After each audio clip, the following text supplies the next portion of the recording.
Dear students, welcome back. आज के lecture में हम एमपी व्यापम सब इंजीनियर का जो एग्ज़ाम 9 दिसंबर 2020 को हुआ है उसको सॉल्व करेंगे।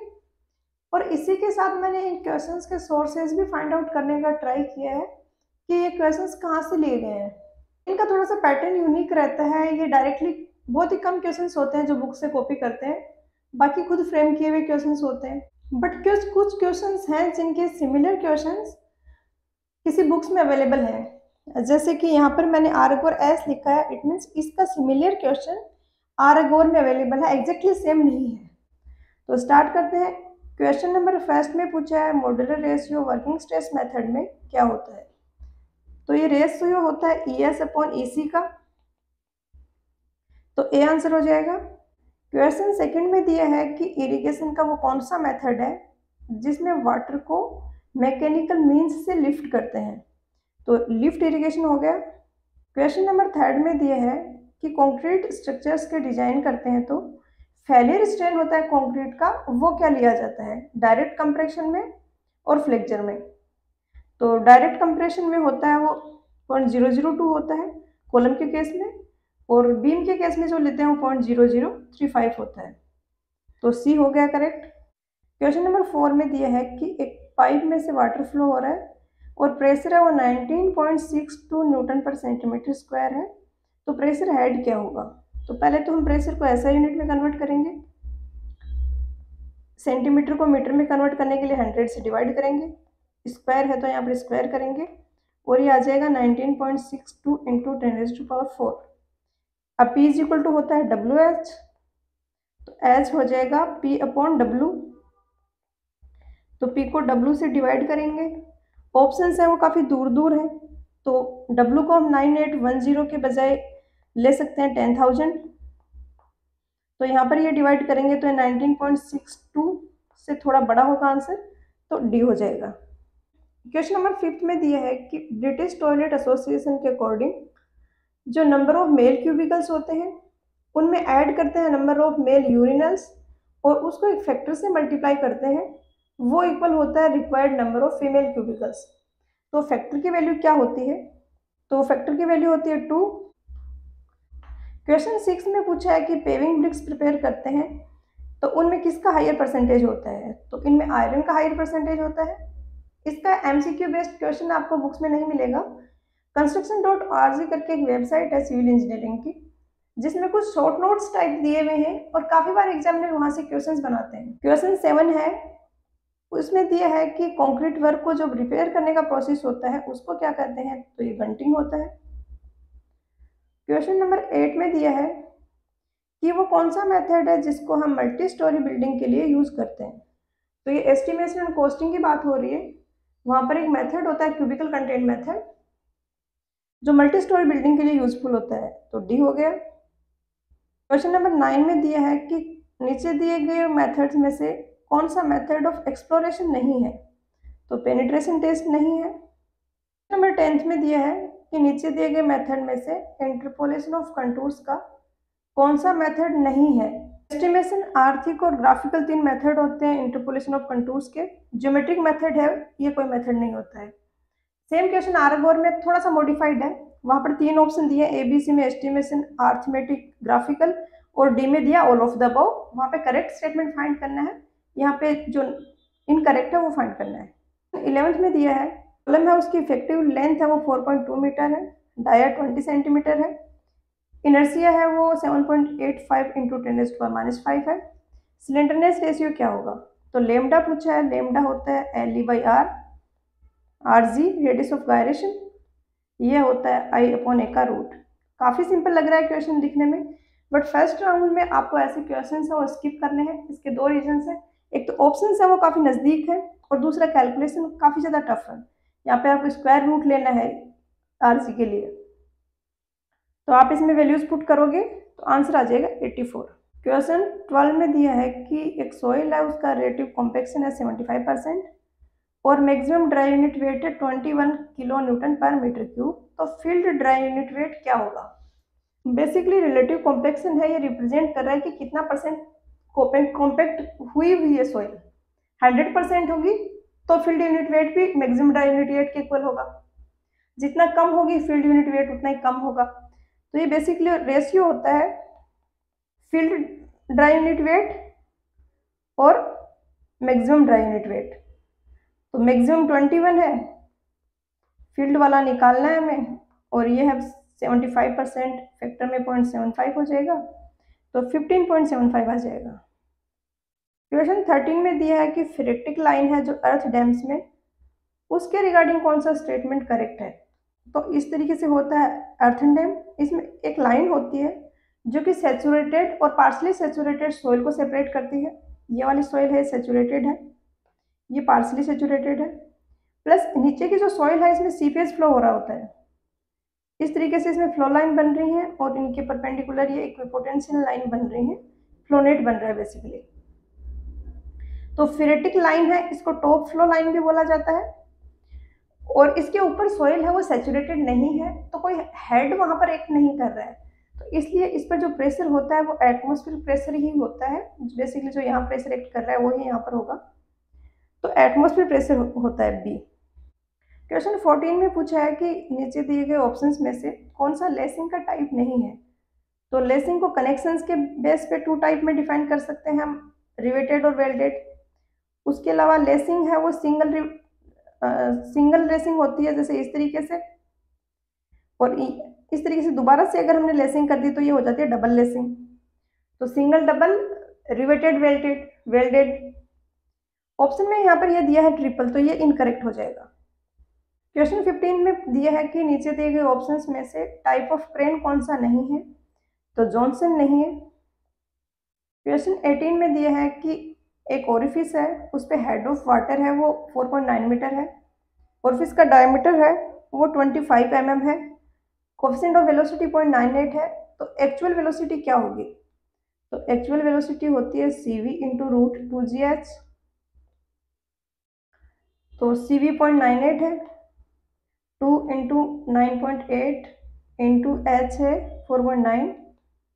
इसको सॉल्व करोगे 0.98 इंटू 9.8, तो ये आ जाएगा कुछ 9.6 के अराउंड। क्वेश्चन 17 में दिया है कि ऑक्सीडेशन बॉन्ड है उसकी डेप्थ क्या होती है। तो ये 1 मीटर से 1.8 मीटर तक होती है। ये आज के गर्भ जो टेक्स्ट बुक है उसमें एक लाइन दी गई है, उसी पे इन्होंने क्वेश्चन फ्रेम कर दिया है। ऐसे क्वेश्चंस में डिफिकल्ट होता है थोड़ा आंसर करना, क्योंकि टेक्स्ट बुक का कितना ज़्यादा डेटा होता है आप याद नहीं रख सकते सारा। बट डिमोटिवेट होने की जरूरत नहीं है, MCQ बेस्ड एग्जाम है, 100% कट ऑफ नहीं जाती है, तो कुछ क्वेश्चंस होंगे जो टफ होंगे और वो आपको नहीं आएंगे। तो क्वेश्चन 18 में दिया है कि मोहर कोलाम थ्योरी है, उसके अकॉर्डिंग कौन सी लाइन की इक्वेशन है जो फेलियर एनवेलप को डिनोट करती है। तो ये होती है C plus sigma tan phi. Phi यहाँ पे एंगल ऑफ इंटरनल फ्रिक्शन है, सिग्मा स्ट्रेस है, और C है वो कोएसिवनेस को डिनोट कर रहा है। तो D हो गया। 19th में दिया है कि एनवायरमेंटल लीड सेंट्री ट्रैक के लिए फाइंड करने के लिए लीड को किससे मल्टीप्लाई करते हैं। तो लीड बेसिकली हॉरिजॉन्टल डिस्टेंस है, जैसे कि यहाँ पर कोई मटेरियल अवेलेबल है और यहाँ पर कंस्ट्रक्शन साइट है, तो ये बीच की जो डिस्टेंस है ये होती है लीड। अब इसको एक फैक्टर से मल्टीप्लाई करते हैं स्टैंडर्डाइज करने के लिए। काफ़ी जगह हो सकता है कि रोड स्मूथ है, कहीं रोड रफ है, उसके अकॉर्डिंग जितना ज़्यादा खराब रास्ता होगा फैक्टर की वैल्यू उतनी ज़्यादा होगी। तो यहाँ पर पूछा है सैंडी ट्रैक के लिए और ये वैल्यू होती है 1.4। क्वेश्चन 20 में दिया है कि दिए गए ऑप्शंस में से कौन सा रिजिड पेमेंट नहीं है। तो इन जनरल कंक्रीट के पेमेंट है वो रिजिड पेमेंट होते हैं, तो डी हो जाएगा motor payment, not a rigid payment. Question 21 में दिए है कि नीचे दिए गए पॉपुलेशन फोरकास्टिंग के मेथड्स में से कौन सा ऐसा मेथड है जिसमें पॉपुलेशन डेंसिटीज को हम यूज करते हैं फ्यूचर पॉपुलेशन कैलकुलेट करने के लिए। तो एक जोनिंग और मास्टर प्लान मेथड होता है। बेसिकली ये प्लांट सिटी के लिए होता है, जहाँ पर अथॉरिटीज को पता होता है कि कितने एरिया में कितने लोग बसेंगे, कितने लोगों का यहाँ पर रेजिडेंस होगा। तो पॉपुलेशन डेंसिटी हमें पहले से पता होती है, उसको यूज करते हुए फोरकास्ट कर लेते हैं। इस पे भी MCQ क्वेश्चंस नहीं अवेलेबल है कोई। क्वेश्चन 22 में दिया है कि रिलेटिव डेंसिटी है उसका डायमेंशन क्या होगा। तो रिलेटिव डेंसिटी रेशियो होती है उस फ्लूइड की डेंसिटी जिसकी रिलेटिव डेंसिटी फाइंड करनी है डिवाइडेड बाय जो स्टैंडर्ड फ्लूइड है उसकी डेंसिटी। तो डेंसिटीज का रेशियो है तो डायमेंशनलेस होगा। क्वेश्चन 23 में दिया है कि source of availability of material और कंस्ट्रक्शन साइट है उसके बीच की डिस्टेंस होती है, उसको क्या कहते हैं? तो जैसा मैंने क्वेश्चन नंबर 19 में एक्सप्लेन किया, ये लीड होती है। क्वेश्चन 24 में दिया है कि सब बेस और बेस कोर्स में जो लैक ऑफ स्टेबिलिटी होती है वो किसके कारण होती है? तो मिक्स प्रोपोर्शनिंग या फिर इनएडिक्वेट थिकनेस के कारण ये प्रॉब्लम आती है। क्वेश्चन 25 में दिया है कि एक फ्लूइड फ्लो हो रहा है एक पाइप से और उसमें हर एक क्रॉस सेक्शन पे जो फ्लूइड की क्वांटिटी जो पास हो रही है वो कांस्टेंट है, तो ये मास जो कंजर्वेशन है उसको रिप्रेजेंट कर रहा है। तो कंटिन्यूटी इक्वेशन इसे हम डिराइव करेंगे। क्वेश्चन नंबर 26 में दिया है कि लीडार जो है रिमोट सेंसिंग में उसका क्या है फुल फॉर्म? तो ये होता है लाइट डिटेक्शन एंड रेंजिंग।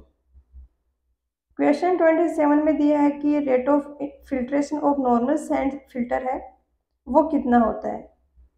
ये पूछा है लीटर पर आवर पर मीटर स्क्वायर में, तो ये 100 to 200 होगा। गुप्ता एंड गुप्ता में इससे सिमिलर क्वेश्चन है, वहाँ पर यूनिट डिफरेंट है, आई थिंक वहाँ पर लीटर पर मीटर स्क्वायर पर डे पूछा है। 8 में दिया है कि जब बीओडी टेस्ट करते हैं तो वेस्ट वाटर या डाइल्यूटेड मिक्सचर है उसका डिजोल्व ऑक्सीजन हम मेजर करते हैं टेस्ट के बिगनिंग में और एक टाइम ड्यूरेशन के बाद में। तो ये टाइम ड्यूरेशन क्या होता है और जो टेम्परेचर मेंटेन करते हैं इस ड्यूरेशन में वो क्या होता है? तो टाइम ड्यूरेशन होता है वो 5 डेज का होता है और जो टेम्परेचर मेंटेन किया जाता है वो 20 डिग्री सेंटीग्रेड होता है। तो यहाँ पर ए आंसर हो जाएगा। क्वेश्चन नंबर 29 में दिया है कि डिस्चार्ज फ्रीक्वेंसी कर्व है किसी गिवन स्ट्रीम का, वो किस किस के बीच में प्लॉट है? डिस्चार्ज फ्रीक्वेंसी कर्व को फ्लो ड्यूरेशन कर्व भी बोला जाता है और इस तरीके से यहाँ पर एक्स एक्सिस पे फ्रीक्वेंसी लेते हैं और वाई एक्सिस पे डिस्चार्ज लेते हैं और ये फ्रीक्वेंसी डिनोट कर रही है कि गिवन डिस्चार्ज है वो कितने परसेंटेज ऑफ टाइम्स एक्सीड किया है। जैसे कि हम यहाँ पर एक रीडिंग लें, ये वाली, ये यहाँ पर जो डिस्चार्ज है अगर वो Q1 है तो इस ग्राफ से हमें पता चल रहा है कि 30% ऑफ द टाइम रिवर में जो डिस्चार्ज है, डिस्चार्ज या तो Q1 है या फिर Q1 से ज़्यादा है। तो ये प्लॉट होता है स्ट्रीम फ्लो और percentage probability of flow equal और एक्सीड। क्वेश्चन 30 में दिया है कि नीचे दिए गए ऑप्शंस में से कौन सा वे ऑफ क्लासिफाइंग वो मोटार नहीं है? तो मोटार को bulk density, binding material, nature of application के बेसिस पे क्लासिफाई करते हैं, तो स्ट्रेंथ नहीं होगा। क्वेश्चन 31 में दिया है कि आइडियल फ्लूइड का बल्क मॉड्यूलस क्या होगा? तो बल्क मॉड्यूलस रेशियो होता है del P upon del V upon V. Del P pressure में चेंज करने के कारण वॉल्यूम में जो चेंज हो रहा है वो डेल वी है और वी यहाँ पर ओरिजिनल जो इनिशियल वॉल्यूम था वो है। अब अगर आइडियल फ्लूइड है तो कंप्रेसिबिलिटी 0 होगी उसके कितना भी प्रेशर लगाओ वॉल्यूम में कोई चेंज नहीं होगा, तो डेल्टा वी की वैल्यू हो जाएगी 0। तो जो के है बल्क मॉड्यूलस ये हो जाएगा इनफाइनाइट। क्वेश्चन 32 में दिया है कि रबी सीजन है उसके लिए टाइम फैक्टर की वैल्यू 0.75 है, तो कितने नंबर ऑफ डेज में डिस्ट्रीब्यूटरी है वो फुल सप्लाई रिसीव करेगी अगर क्रॉप सीजन है वो 120 डेज है? तो क्रॉप सीजन तो स्टार्टिंग से लेके होता है शोविंग से लेके हार्वेस्टिंग तक, बट हार्वेस्टिंग तक हमें इरिगेशन नहीं करना होता है, हार्वेस्टिंग से कुछ दिन पहले इरिगेशन स्टॉप कर देते हैं। तो डिस्ट्रीब्यूटर में सप्लाई तब तक ही चाहिए जब तक इरिगेशन कर रहे हैं। तो ये जो रेशियो होता है कि डिस्ट्रीब्यूट में जो सप्लाई आ रही है वो कितने टाइम ड्यूरेशन है डिवाइडेड बाई जो क्रॉप पीरियड है वो कितना है, इनका रेशियो होता है 0.75। तो जितने डेज फुल सप्लाई होती है वो इक्वल हो जाएगा this factor 0.75 into crop duration. Basically full supply वाली ड्यूरेशन क्रॉप सीजन जो है उससे कम होगी, तो ये 1 से छोटा फैक्टर है, 120 को 0.75 से मल्टीप्लाई करेंगे और 90 डेज आ जाएगा। क्वेश्चन 33 में पूछा है कि कनॉट प्लेस में जो रोड नेटवर्क है वो कौन से पैटर्न का है? तो वहाँ पर इस तरीके से रेडियल रोड्स हैं और इनको कनेक्ट करती हुई सर्कुलर रोड्स हैं, तो डी हो गया। क्वेश्चन 34 में पूछा है कि एल्यूमिनियम की डेंसिटी स्टील की डेंसिटी का कितना टाइम्स होती है? तो ये इसका 1/3 होती है। 5 में दिया है कि नीचे दिए गए ऑप्शंस में से कौन सा वो ऐसा स्ट्रक्चर है जो कि रिवर फ्लड है उसको कैनाल में एंटर होने से रोकता है और जो सप्लाई है कैनाल की उसको रेगुलेट करता है?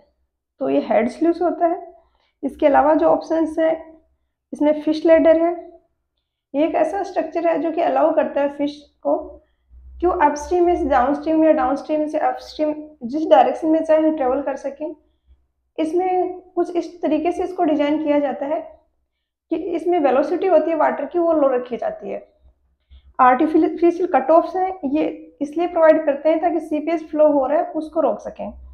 डिवाइड वॉल्स है, ये एक स्ट्रक्चर है जो कि अंडरस्लूस और बाकी बराज का जो सेक्शन है उसको डिवाइड करता है। ये गाइड बैंक्स हैं ताकि जो फ्लो जो क्रॉस सेक्शन एरिया है रिवर का उसको कम किया जा सके। उसके बाद ये रिवर फ्लो का डायरेक्शन है। ये यहाँ पर है डाइवर्जन हेडवर्क का पार्ट वियर, ये वो स्ट्रक्चर है जो फ्लो को रोक रहा है। ये फिश लैडर है जो कि एक्वेटिक लाइफ के लिए डिजाइन किया गया है। ये अंडरस्लूस वाला सेक्शन है और बीच में जो ये आपको दिख रही है ये वाली लाइन है, ये डिवाइड वॉल है। तो ये कैनाल है, ये वाटर एंटर हो रहा है। इसमें गेटेड ओपनिंग होती हैं हेड रेगुलेटर पे, जैसे कि अंडरस्लूस होती हैं गेटेड ओपनिंग वियर के साथ में, वैसे ही ये प्रोवाइड की जाती हैं ताकि जो कैनाल में वाटर एंटर कर रहा है उसको हम रेगुलेट कर सकें। क्वेश्चन 36 में पूछा है कि लिमिट स्टेट मेथड में लिमिटिंग मोमेंट रेजिस्टेंस क्या होगा। लिमिटिंग मोमेंट रेजिस्टेंस मतलब जितना हम मैक्सिमम रेनफोर्समेंट प्रोवाइड कर सकते हैं उतना रेनफोर्समेंट प्रोवाइड किया है। कंडीशन ये है मैक्सिमम रेनफोर्समेंट की, सेक्शन है वो अंडर रेनफोर्स्ड या बैलेंस सेक्शन ही रहे, ओवर रेनफोर्स्ड सेक्शन हम डिजाइन नहीं करते हैं। तो उस केस में XU की वैल्यू XU मैक्स के इक्वल होगी। और मोमेंट ऑफ रेजिस्टेंस पूछा है तो total force multiply by lever arm करेंगे। लीवर आर्म होता है D-0.0146 XU है, XU की जगह XU मैक्स हो जाएगा। ये तो लीवर आर्म हो गई, इसको मल्टीप्लाई करना है टोटल फोर्स से। फोर्स इक्वल होगा जो स्ट्रेस ब्लॉक है उसका एरिया मल्टीप्लाई बाई विड्थ, तो D हो जाएगा आंसर। क्वेश्चन नंबर 37 में पूछा है कि IRC की गाइडलाइन के अकॉर्डिंग जब ग्रीन टाइम हम कैलकुलेट करते हैं, जो पेडेस्ट्रियन जो पैदल चल रहे लोग हैं उनकी वॉकिंग स्पीड क्या रखी जाती है, तो ये 1.2 मीटर पर सेकेंड होती है। क्वेश्चन 38 में पूछा है कि वेंचुरीमीटर है वो क्या मेजर करने के काम में आती है, तो ये डिस्चार्ज मेजर करने के काम में आती है। डिस्चार्ज को हम रेट ऑफ फ्लूइड फ्लो भी बोल सकते हैं क्योंकि ये वॉल्यूम पर यूनिट टाइम जो फ्लो हो रहा है वो है, तो D होगा आंसर। क्वेश्चन 39 में पूछा है कि वॉल्यूम मेजरमेंट है वो कौन से मेथड से कर सकते हैं, तो ऑप्शन हैं डबल मेरिडियन, मेरिडियन, सिम्पसन और स्फेरिकल। तो डबल मेरिडियन और मेरिडियन है एरिया कैलकुलेट करने के मेथड है, सिम्पसन है इससे आप एरिया भी कैलकुलेट कर सकते हो और ये वॉल्यूम कैलकुलेट करने के काम में भी आता है। नेक्स्ट क्वेश्चन नंबर 40 में पूछा है कि स्टॉपिंग साइड डिस्टेंस अगर 110 मीटर है तो इंटरमीडिएट साइड डिस्टेंस क्या होगी, तो ये ट्वाइस होती है स्टॉपिंग साइड डिस्टेंस की, तो D हो गया आंसर। क्वेश्चन 41 में पूछा है कि सर्वेइंग जब कंपास यूज़ किया जाता है वो कौन सा टाइप ऑफ कंपास है, तो सर्वेइंग की अगर आपने लैब अटेंड की होगी थोड़ी बहुत तो आपको पता होगा कि सर्वेयर्स और प्रिज्मेटिक वो तो बेसिक से कंपास है जो यूज़ करते हैं हम सर्वेइंग में, तो C हो जाएगा यहाँ पर आंसर। 42 में दिया है कि कौन सा मेथड है वो आर्टिफिशियल सीजनिंग का मेथड नहीं है, तो ये टिम्बर की सीजनिंग की यहाँ पर बात हो रही है। उसके 3 मेथड्स होते हैं, या तो किल्न सीजनिंग करते हैं जो भट्टी में करते हैं, उसके वाला केमिकल्स यूज करके सीजनिंग की जाती है, और थर्ड होता है इलेक्ट्रिकल सीजनिंग। तो ब्रश सीजनिंग कोई टाइप नहीं होता है। 43 में डायग्राम दिया है और पूछे है कि कौन से टाइप का ब्रिज है ये, तो यहाँ पर आप देख रहे हैं कि आर्क बन रहा है इस तरीके से, तो ये आर्क ब्रिज हो गया। क्वेश्चन 44 में एक डायग्राम दिया है और पूछा है कि कौन सा डिस्ट्रीब्यूशन सिस्टम है, तो आपने अगर डिस्ट्रीब्यूशन सिस्टम के बारे में पढ़ा होगा तो काफ़ी सिंपल है, ये डेड एंड सिस्टम है जहाँ पर एक पाइप जाता है और एक पॉइंट पे डेड एंड आ जाता है, उस पे से भी ब्रांचेस निकाल दी जाती हैं। इसी तरीके से यहाँ पर ये डेड एंड्स बन रहे हैं, तो दिए गए ऑप्शंस में से C हो जाएगा। क्वेश्चन 45 में पूछा है कि बट वेल्ड है उसके थ्रोट सेक्शन में परमिसिबल स्ट्रेसेस या उनकी वैल्यू क्या होगी, तो टेंशन और कंप्रेशन में परमिसिबल स्ट्रेसेस की वैल्यू हम लेते हैं 150 न्यूटन पर mm², और बीरिंग में ली जाती है 108 न्यूटन पर mm², तो D आंसर हो जाएगा यहाँ पर। क्वेश्चन 46 में पूछा है कि ब्रिज का जब हम अलाइनमेंट कर रहे हैं तो इंडियन कोड के अकॉर्डिंग अलाउड शिफ्ट क्या होगा, तो ये वैल्यू याद रखनी है, ±25 mm होता है। क्वेश्चन 47 में पूछा है कि एक क्रॉप है जो फ्यू सेंटीमीटर्स हाई है, तो फर्स्ट वाटरिंग उसमें जो की जाती है तो वो कौन सी होती है? तो ये कोर वाटरिंग बोलते हैं। इस ड्यूरेशन में ज़्यादा अमाउंट ऑफ वाटर रिक्वायर्ड होता है। पैलियो इरिगेशन होता है जब हम क्रॉप को इरिगेट करने से पहले जो सॉइल को वेट करते हैं, जिसको मॉइस्चर प्रोवाइड करते हैं, वो होता है। क्वेश्चन 48 में पूछा है कि सैनिटरी कॉस्ट है वो अप्रोक्सीमेटली कितनी होती है टोटल कॉस्ट की। तो ये थोड़ा सा टफ क्वेश्चन है, क्योंकि इन जनरल जो सैनिटरी कॉस्ट ली जाती है वो 8% ली जाती है। बट अगर सिविल लाइन्स अवेलेबल हैं, किसी रेजिडेंशियल एरिया का हम प्लान कर रहे हैं जहाँ पर पहले से सिविल लाइन्स हैं अवेलेबल, तो उस केस में सैनिटरी कॉस्ट कम होकर 4 to 5% हो जाता है। तो यहाँ पर आंसर होगा वो ऑप्शन डी होगा। क्वेश्चन 49 में दिया है कि शूट ब्लॉक्स जो होते हैं वो किस टाइप की डिवाइस है स्पिलवे में, क्या पर्पज है उसका। तो स्पिलवे हम तब प्रोवाइड करवाते हैं जब बहुत ज़्यादा स्टोरेज हो गया है वाटर का और हमें जो एक्स्ट्रा वाटर है उसको स्पिल करना है, उसको निकालना है वहाँ से। तो स्पिलवे की एक बेसिक रिक्वायरमेंट होती है कि इसमें एनर्जी लॉस होना चाहिए, क्योंकि इनिशियल जो हेड है वो काफ़ी ज़्यादा है, डाउन स्ट्रीम में इतना हेड नहीं चाहिए। अगर ज़्यादा हेड होगा डाउन स्ट्रीम में तो इरोजन होगा। तो जो एक्सेस एनर्जी है उसको हमें डिसिपेट करना है, ये भी एक फंक्शन होता है स्पिलवे का।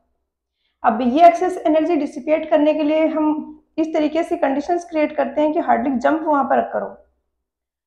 तो ये शूट ब्लॉक्स जो है वो इस तरीके से ट्राइंगुलर ब्लॉक्स होते हैं, इस तरीके से, जिनके टॉप है वो हॉरिजॉन्टल है। एक ऐसे हो गए, इसके पैरेलल ही बहुत सारे ब्लॉक्स होते हैं। तो ये जो फ्लो हो रहा है उसमें जो जंप बन रहा है उसको स्टेबलाइज करते हैं और उसकी परफॉर्मेंस को एनहांस करते हैं। तो एज एन ऑक्सिलरी डिवाइस ही काम में आते हैं। तो ए होगा आंसर। क्वेश्चन 50 में पूछा है कि टैक्योमेट्री सर्वेइंग जब हम करते हैं तो जो एनालिटिक टेलीस्कोप होता है एक्सटर्नल फोकसिंग टाइप, उसको किस नाम से जाना जाता है। तो ये पोरोस टेलीस्कोप भी बोलते हैं इसको, क्योंकि पोरो एक साइंटिस्ट थे, उन्होंने इसको इन्वेंट किया था। तो ऑप्शन बी इसका आंसर होगा।